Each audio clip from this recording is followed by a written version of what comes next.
All right, let's continue to this now. This week, the Health Department announced it would remain on high alert for any sudden spike in local malaria transmission following a slight increase in cases, particularly in Limpopo, Mpumalanga and KwaZulu-Natal. Travelers were urged to remain vigilant as they headed to various destinations over the Easter weekend.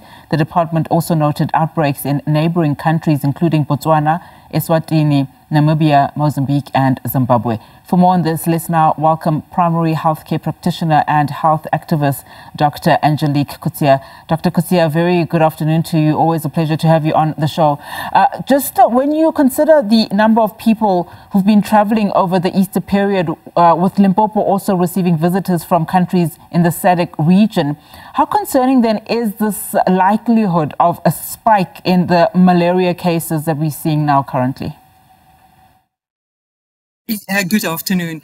It's quite concerning because we have seen these in the last few weeks, the rain, and it is very important to understand that favorable climatic conditions for mosquito breeding is the rain and the water.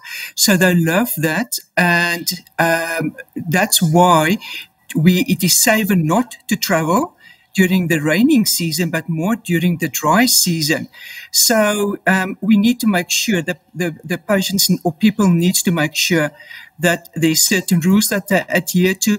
It's not anymore, should I take prevention? It is now you should take prevention as part of your healthcare plan or part of your traveling kit that you need to have with you when traveling to these areas, as you correctly said. We know that the Limpopo area, Mpumalanga, KwaZulu-Natal, very high risk areas because of, again, the rains that we have seen recently, especially in KwaZulu-Natal. And so please, it is important that you make sure that part of your kit traveling there is to make sure regarding is it a high risk area or not.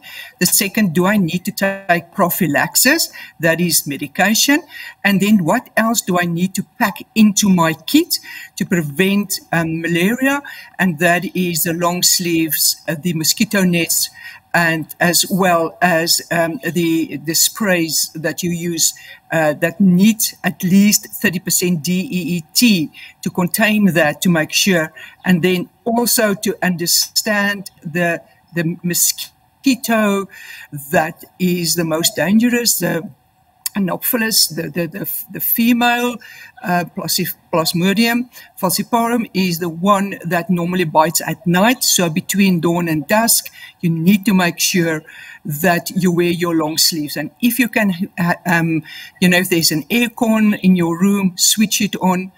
Also make sure that you understand that we do not encourage people that is immune compromised, pregnant women, as well as children under the age of between 5 and younger, even up to the age of 8, to travel to these areas. You must make sure that you are well aware of the risks going there. And I mean, you've answered that question then in terms of which groups of people would then be most vulnerable. But I want to move on to this now. The Health Department announced it would remain on high alert.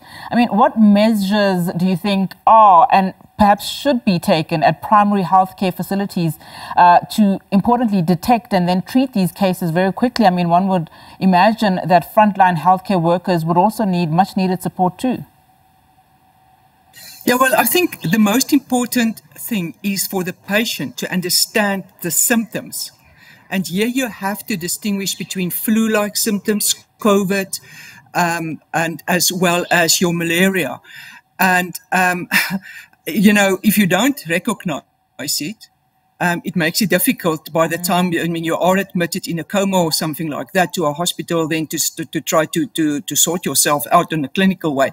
So if we look at, and I think it's very important what you have said here. So if we look at the incubation periods, it means how long does it take? It can take anything from 1 to 4 weeks for your symptoms to appear after your infections. And some, like your Plasmodium vivax, can sleep in the liver and cause a flare-up months or even years later.